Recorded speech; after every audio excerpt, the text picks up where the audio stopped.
नमस्कार दोस्तों, मैं सौरभ एडीयू गाता गणित ज्ञान में आप सबका स्वागत करता हूँ। एक्सपोनेंट्स एंड पावर्स का 9th लेक्चर है और इस 9th लेक्चर में हम लोग जो क्वेश्चन सॉल्व करेंगे वो दो टॉपिक की बेस्ड पर है। सबसे पहले तो एक्सपोनेंट्स एंड पावर्स में स्टैंडर्ड फॉर्म किस तरह से लिखा जाता है, उनके क्वेश्चन को किस तरह से सॉल्व करा जाता है वो मैं बताऊंगा। एंड सेकंड इज एक्सपोनेंट्स के एक्सपांडेड फॉर्म के क्वेश्चंस किस तरह से पूछे जाते हैं और उन्हें सॉल्व किस तरह से करना है ये मैं आपको बताऊंगा।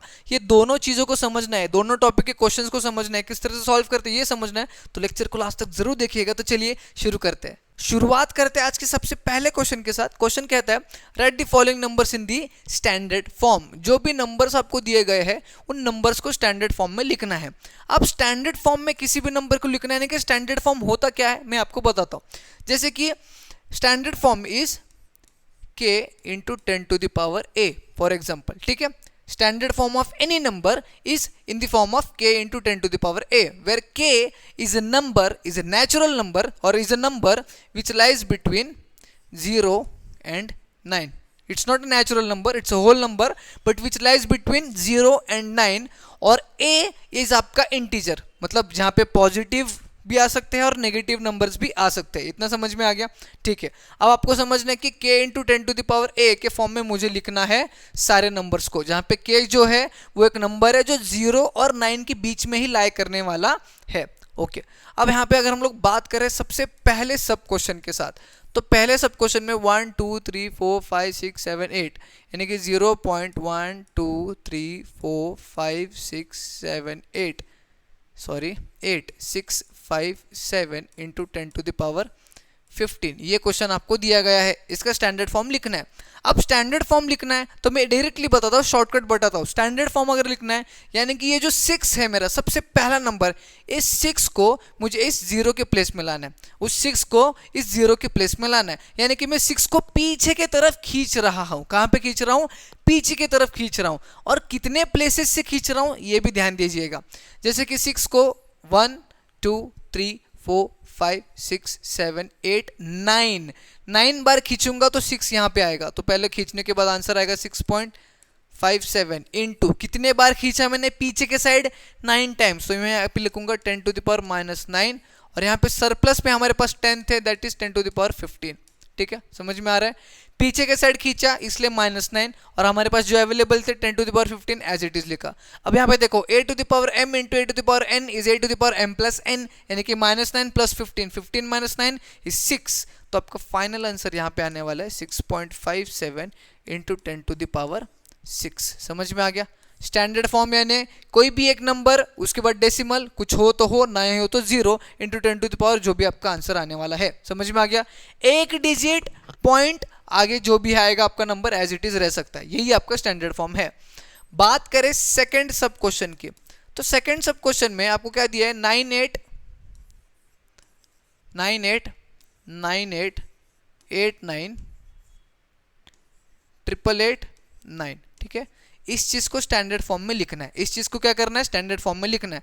अब मैंने आपको क्या बताया था कि यूजुअल मैथमेटिक्स का रूल है, अगर 23 एक नंबर है, 23 कोई एक नंबर है, तो मैं क्या 23 को 23.0 लिख सकता हूं मैं 23 को 23.0 लिख सकता हूं। जी हाँ, उसी तरीके से ये जो भी नंबर है आपका इसको मैं 0.0 लगा देता हूं, ठीक है। अब मुझे क्या करना है? स्टैंडर्ड फॉर्म में लिखना है। और स्टैंडर्ड फॉर्म तो क्या होता है? एक डिजिट बस पॉइंट के यहाँ पे, बाकी के सारे डिजिट डेसिमल के राइट हैंड साइड पे होने चाहिए। अब डेसिमल के लेफ्ट हैंड साइड पे कितने डिजिट्स है? 1 2 3 4 5 6 7 8 9 10, जिसमें से हमें बस एक रखना है, बाकी सबको कहाँ पे ढकेलना है?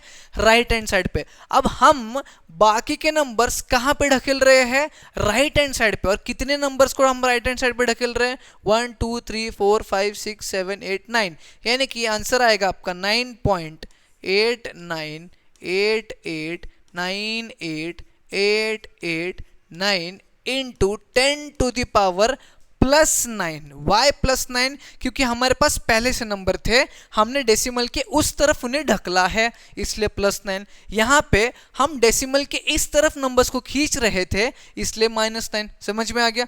डेसिमल के उस तरफ जब आप ढकलोगे नंबर को तो +9, जब आप डेसिमल के उस तरफ से नंबर को खींचोगे इस साइड पे, लेफ्ट हैंड साइड पे, तो माइनस आएगा आपका पावर। समझ में आ गया। So this is your standard form. Is that clear for you?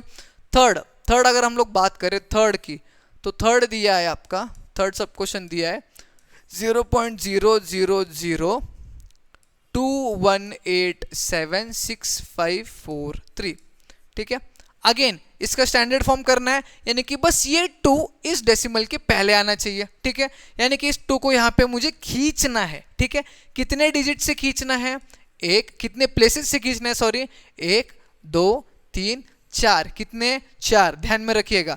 तो ये आएगा 2.1876543 और मैंने इसको 4 प्लेसेस पीछे खींचा है, इसलिए 10⁻⁻⁴। This is your answer, standard form. समझ में आ गया? कोई डिफिकल्टी नहीं, हो ही नहीं सकती, क्योंकि इतने इजी फॉर्म में मैं इतने इजी वे में आपको बता रहा हूँ, कोई डिफिकल्टी कोई परेशानी तो आएगी ही नहीं, ठीक है। अब यहाँ पे देखो 0.53 इंटू 100 है, ठीक है। अब फिलहाल इन दोनों का मल्टीप्लीकेशन कर दो, तो what you will get is answer is 53। Answer क्या आएगा? 53। बट स्टैंडर्ड फॉर्म क्या होता है, मैंने आपको बताया था। स्टैंडर्ड फॉर्म यानी क्या कि डेसिमल के पहले बस एक नंबर आना चाहिए, ठीक है, एक डिजिट यहाँ पे लेफ्ट हैंड साइड पे, बाकी सारे राइट हैंड साइड पे। अब मैं 53 को क्या 53.0 लिख सकता हूँ? जी हाँ सर, यानी कि मेरे पास एक नंबर यहाँ पे सरप्लस है जो मुझे उस साइड ढकेलना है, उस साइड ढकेलना है, यानी कि 53 का मैं लिखूंगा 5.3 इंटू 10⁻1। वाई 1? बिकॉज मैंने एक ही डिजिट 3 को उस साइड ढकेला है, इसलिए यहाँ पे मैंने +1 लिखा। जब यहाँ पे मैंने 2 को 4 प्लेसेस पीछे खींचा था, इसलिए मैंने यहाँ पे 10⁻⁻4 लिखा। यहाँ पे एक प्लेसेस मैंने 3 को आगे ढकेला है, इसलिए 10⁻+1 मैंने लिखा है। Answer is 5.3 into 10⁻+1। समझ में आ गया?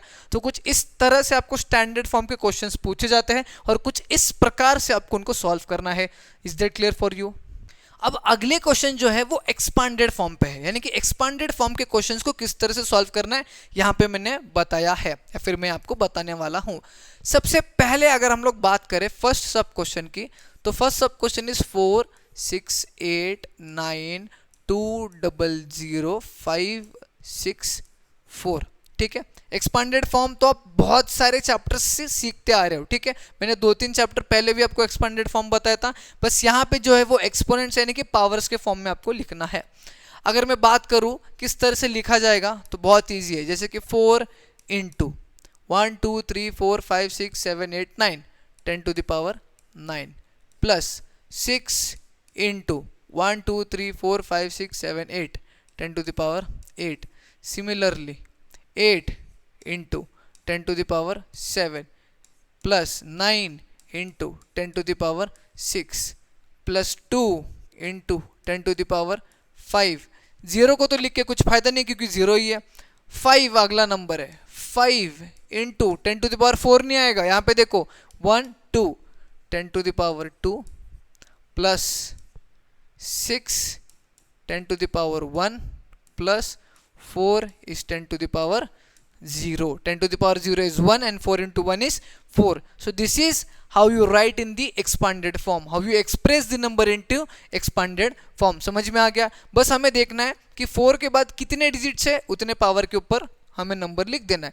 यहाँ पे 0 मैंने स्किप इसीलिए किया क्योंकि 0 into anything is equals to 0, ठीक है। अगर आपको स्किप नहीं करना है तो what you guys can add is simply 0 into 1 2 3 4 10⁻4 and 0 एक और ऐड करेंगे उसमें 0 इंटू 10⁻5, ठीक है। ये दो चीज़ ऐड कर सकते हो या फिर स्किप भी कर सकते हो। समझ में आ गया आपको? ठीक है।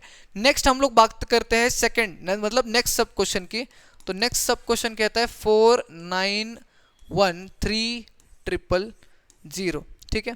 अगेन कैसे लिखेंगे? 4 इंटू 10⁻1 2 3 4 5 6 ग्रेट। 9 इंटू 10⁻, क्या लिखेंगे? 1 2 3 4 5 ग्रेट। 1 into 10⁻4 plus 3 into 10⁻3। आगे 0 लिखो या ना लिखो, आंसर तो आपका यही रहने वाला है। समझ में आ गया आपको? एक्सपांडेड फॉर्म, ये दो तो सबसे इजी वाले क्वेश्चन थे। आगे तो डेसिमल नंबर्स है, ठीक है। तो डेसिमल नंबर्स में भी एक्सपांडेड फॉर्म किस तरह से लिखना है वो भी मैं अभी आपको बताता हूँ। अभी हम लोग बात करें अगर थर्ड सब क्वेश्चन की, तो थर्ड सब क्वेश्चन कहता है 2.00097, ठीक है। कोई बात नहीं, करेंगे एक्सपांडेड फॉर्म। ये वंस प्लेस पे है तो मैं लिखूंगा 2 इंटू 10⁻0। अब यहाँ पे 3 जीरोज है, बट जीरोज को मैं लिखता हूँ किस तरह से लिखता हूँ वो भी देखिएगा, plus 0 into 10 to the power -1। Why -1? क्योंकि ये 10th प्लेस पे है, ठीक है, पहला प्लेस है उसका। Plus 0 into 10 to the power -2, second place पे भी वही है। Plus 0 into 10 to the power -3, third place पे भी 0 ही है।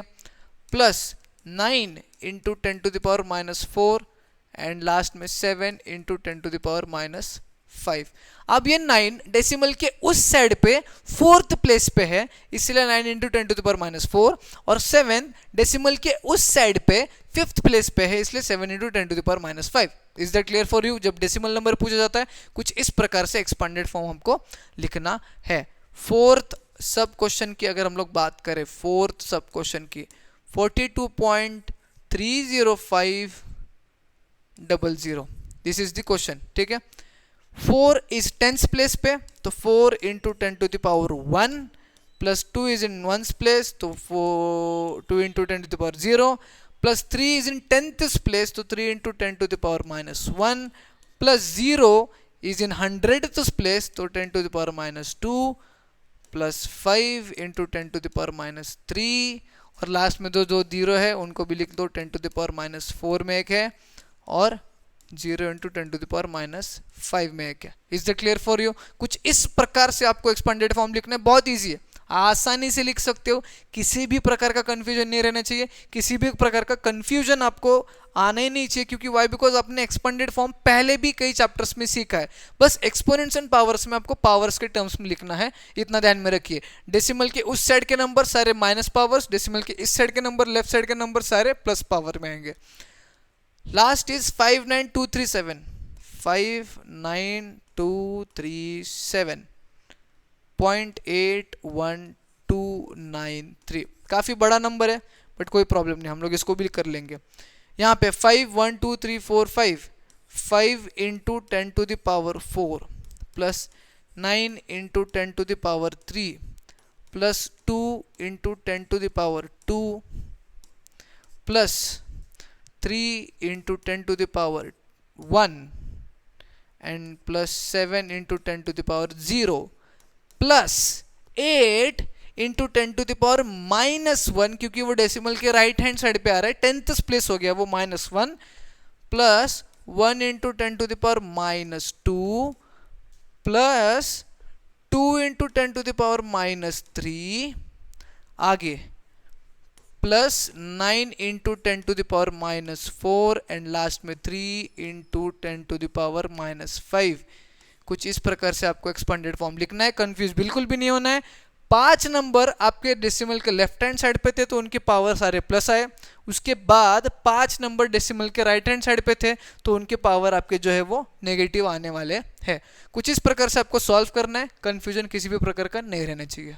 अगले क्वेश्चन में एक्सपेंडेड फॉर्म में आपको दिया गया है, उसको यूजुअल फॉर्म में कन्वर्ट करना है। ये भी वैसा ही इजी है जैसा पहले वाला क्वेश्चन था।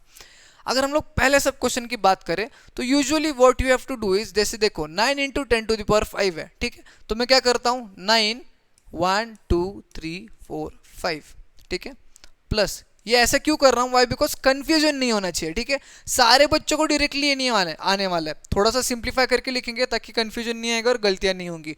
4 इंटू 10 टू द पावर 3 यानी कि 4 1 2 3, प्लस 0 तो 0 है, plus 5 into 10 to the power -2 यानी 0.05, plus 8 into 10 to the power 3 यानी कि 0.008, plus 7 into 10 to the power 5 -5 sorry 0.00007। समझ में आ गया? -5 यानी कि डेसिमल के 5th प्लेस पे राइट हैंड साइड आपको लिखना है। समझ में आ गया? इतना कोई डाउट है नहीं? ओके, अब अगला स्टेप में क्या करना है, 9 0, अब ये 4000 यहाँ पर डाल देंगे, 4 3 0 बचे, कोई है ही नहीं तो 3 0 एज इट इज लिख दूंगा। पॉइंट पहला 0 है, सेकेंड इज 5, थर्ड इज 8, फिर एक 0 और last is 7। Is that clear? इस चीज को जब हम लोग ऐड करेंगे तो आपका 90400.05807 ये आपका फाइनल आंसर आने वाला है। नेक्स्ट सब क्वेश्चन को अगर हम लोग सॉल्व करते हैं तो 6 इंटू 10 टू द पावर 2 यानी कि 600, plus 3 into 10 to the power 1 यानी कि 30 plus 3 into 10 to the power minus 1 यानी कि 0.3 plus 6 into 10 to the power minus 2 यानी कि 0.06। Is that clear for you? 600 plus 30 is 630, ये हो गया 630। आगे पॉइंट 0.36, 630.36। वाई? बिकॉज पहले 10th प्लेस पे 3 है और 100th प्लेस पे 6 है, तो 3 और 6 चिपक जाएंगे और 630.36 will be our final answer. Clear है आपके पास? क्लियर है आपको? थर्ड, अगर लास्ट सब क्वेश्चन को सॉल्व करे, फिलहाल थोड़ा सा बड़ा लग सकता है बट कोई बात नहीं, हम लोग सॉल्व करेंगे। 8 इंटू 10 टू द पावर 12 है, 12 यानी कि 8 के सामने 12 zeros. 8 1 2 3 4 5 6 7 8 9 10 11 12 plus 7 into 10 to the power 9 यानी कि 7 के सामने 9 zeros. 1 2 3 4 5 6 7 8 9 plus 6 into 10 to the power 8 यानी कि 6 के सामने 8 zeros. 1 2 3 4 5 6 7 8 plus 5 into 10 to the power 6 यानी कि 5 के सामने 6 जीरो। 1 2 3 4 5 6।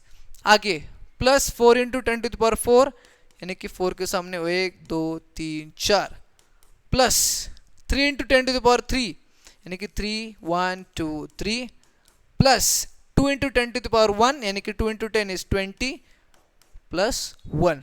अब इसका आंसर क्या आने वाला है वो आपको कमेंट सेक्शन में लिखना पड़ेगा, ठीक है? मैंने आपको बताया किस तरह से सॉल्व करना है, किस तरह से आपका आंसर लाना है। अब ये जो कुछ भी मैंने एक्सप्रेशन लिखा है इसको देखिएगा, किस तरह से मैंने यहाँ पे ऐड किया है, कौन से प्लेसेस पे कौन से नंबर को रखना है वो देखिएगा। उसके बाद जो भी आपका फाइनल आंसर आएगा वो कमेंट सेक्शन में जरूर लिखना और मैं चेक करूंगा किसका आंसर सही है, किसका आंसर गलत है।